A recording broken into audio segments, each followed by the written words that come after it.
Il a plusieurs casquettes vraiment moo tax tey daal ñu am mbégte di la fi recevoir ma gis également fan yëpp yaa ngi nekk ci ay sensibilisation sur la sécurité routière voilà. loolu moom c'est mon ami Baxaw moom ci dugal. ñëw ci mais déjà j'étais ambassadeur de la sécurité routière et il y a beaucoup de morts temps yi ci tali bi. tout récemment rek ak Porokhane non même avant Porokhane. Il y a eu aussi le jour de la célébration de l'accueil des lions. Il y a eu beaucoup de morts. Les gens n'en parlent pas assez, mais il y a eu beaucoup de morts. Et puis même, le président a eu tout de même à présenter ses condoléances. Oui, nous présentons nos condoléances, mais aussi nous lançons un appel pour que gars aient tout et derrière les hôpitaux. Parce que quand il y a beaucoup de morts comme ça, à un moment, il y a un accident, derrière des manqués. Donc, si on peut aller faire le geste de mai derrière aussi, c'est un geste citoyen, c'est un geste civique et patriotique qu'il faut de temps en temps.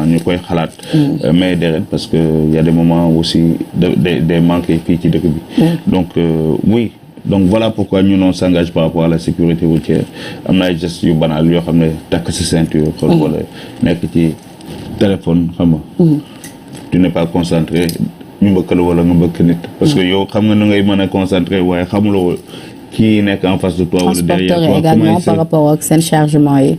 Oui, tu vois, donc il y a plein de mauvais comportements qu'on a ñun ñëpp ci tali bi et voilà pourquoi on s'engage pour rappeler aux gens que bon war nañ moytu yenn comportement yi ci tali bi et la répétition est pédagogique donc on essaie de faire passer le message. D'accord. Beneen actualité également bu nga xamante ni ñu bëri ñi ngi xaar à ce que nga prononcé wu ci bi ñu yegee ni yow yaa nekk suñu invité fii tout récemment rek ba ngay à l'entame de tes propos yaa ngi naan match du Sénégal bi sax yaa ngi ko seetaanee Bamako te gis nga situation bi am foofee ci Mali ak armée bi nga xamante ni jël nañu nguur bi depuis lors CEDEAO doon xaaral ce que ñu organiser élection yi diisoo mujjul am seen diggante tàkkalikoo am ci CEDEAO jëli seen ay compte tëj frontières yi mu nekk quand même lu ñu bëri ñaawlu mais li ci mujjee fës di ab entretien téléphonique bi nga xamante ni ñi ngi wax dox na ci diggante Alassane Ouattara ak kii di Babou Cissé boobu nañ ci enquête naka nga gisee tey jàngatee situation boobee yëpp ca Mali ak fi mu mujjee. Bon, en fait, tu dis plein de choses en même temps. Il y a le problème de Boubou Cissé ado. nañ ko dooree d'abord kon ci Mali ak CEDEAO. Mali ak CEDEAO. Voilà. Écoutez, moi je pense que la CEDEAO elle devient très impopulaire. Soyez sanctionnel ay leader mais pas peuple. Et CEDEAO a eu des réflexes pour sanctionner les peuples. Soo tëjee frontières yi teg un pays sous embargo mais population yi ñoo ci souffrir. Effectivement. Aujourd'hui population sénégalaise yaa ngi ciy souffrir. Commerçants yi transitaires yi transporteurs yi. secteur portuaire bi bu baax a baax. le port bi sax da ciy cher parce que. nag yi ñëwatuñu jóge Mali dugg si. du nag du xar du dara. Voilà. Donc mais au-delà de ça je veux dire il y a beaucoup de commerce entre les deux pays yoo xam ne on peut pas punir les populations alors qu'on veut punir un groupe d'hommes. Donc c'est très impopulaire, c'est très ce n'est pas bien. Et la CEDEAO je pense que mu ngi faillir à sa mission. Ci loolu en tout cas on n'attendait pas une CEDEAO qui punisse les peuples mais qui unit les peuples. Mais est-ce que également CEDEAO mënoon na réagir autrement? Léegi c'est vrai que quand les militaires demandent 5 ans ça n'a pas de sens. Voilà. Je pense que dañu laaj 5 ans pour dem à la négociation pour avoir un peu moins. Voilà. Je pense qu'il faut continuer les négociations. J'ai entendu le nouveau président de l'Union africaine, notre président Macky Sall, dire que ils sont ouverts au dialogue ba léegi.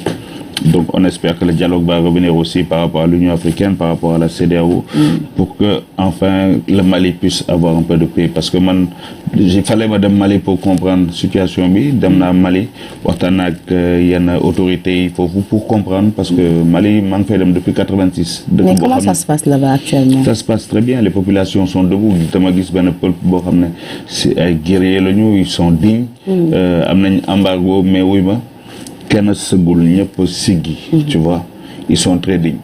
Et ils ont compris que aujourd'hui il faut qu'ils se battent, ñu compter sur leurs propres forces. Il faut pas compter sur la CEDEAO, il faut pas compter sur la France, il faut pas compter même sur la Russie boo xam ne ñu ngi koy woo. Il faut compter sur ses propres forces. Ils ont compris ça parce qu'ils avaient pendant longtemps ce qui s'est passé au Mali dañu délégué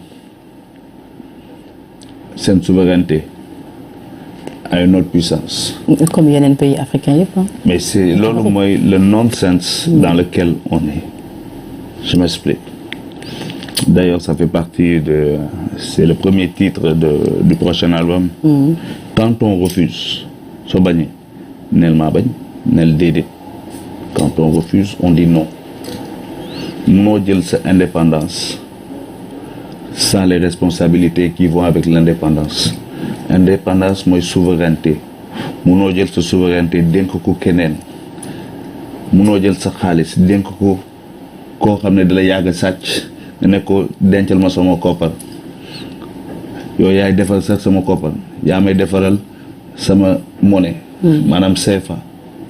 kii yàgg na la sàcc def na la en esclavage defal na la dugal na la ci colonialisme. Indépendance dafa amul foofu di boo seetee bi ci biir.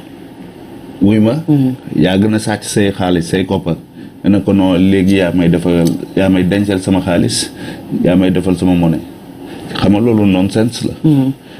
munoo bañ jël ses responsabilités ne je suis indépendant munoo déléguer sa xaalis à un voleur munoo jël benn criminel nga ne ko kaay nga sécuriser sama gaale. noo mënee jël sa sécurité jël koo xam ne daf la coloniser par la force esclavagiser la. nga ne yooyu yaay je te fais on a des accords de partenariat sur la sécurité. c'est sécurité di nga ko jox criminel koo xam ne moom ràññee nañ ko ci àdduna ci rey. nga ne yooyu yaay gérer sama sécurité.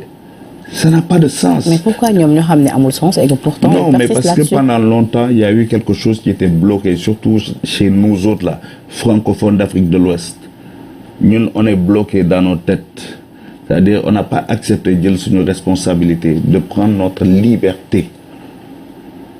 C'est comme l'esclave boo xam ne on lui dit voilà la liberté ton maître ne la léegi demalal sa bopp nga ne non fii damay toog ci kër gi parce que fii au moins de temps en temps dinaa lekk.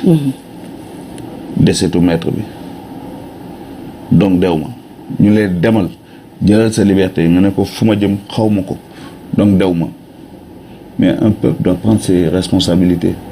L'indépendance c'est des responsabilités qu'on a assumées. Dépendance mooy une responsabilité qu'on a déléguée. On a délégué la sécurité, la monnaie, la souveraineté, la question de la militaire. Comment tu vas non mener déléguer la question militaire? Aujourd'hui, la chose même la plus grave, au-delà de ça, même nos informations personnelles, on a délégué. Alors, qu'est-ce qui nous reste? Regarde ce que tu as dans la main, ton téléphone, toutes tes informations personnelles. C'est une société étrangère qui gère toutes ces données et les datas qui vont avec. Quand tu réagir avec les datas, c'est comment tu vas consommer, ce qu'il faut te vendre, quand il faut te le vendre, à quelle heure tu vas l'acheter, à quelle heure tu aimes acheter ça. Et nous-mêmes, on va donner ça.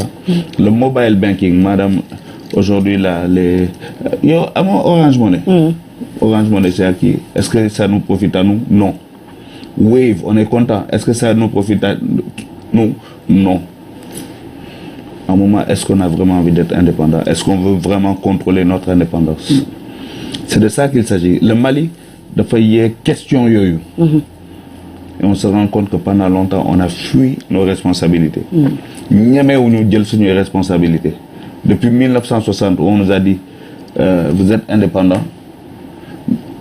On n'a pas pris l'indépendance. On l'a accepté parce qu'on nous l'a donné. De Gaulle de Fagnon, nous avons indépendance. On ne s'est pas battu pour l'avoir. On nous a donné l'indépendance. L'indépendance ne se donne pas. Elle se prend, elle s'arrache.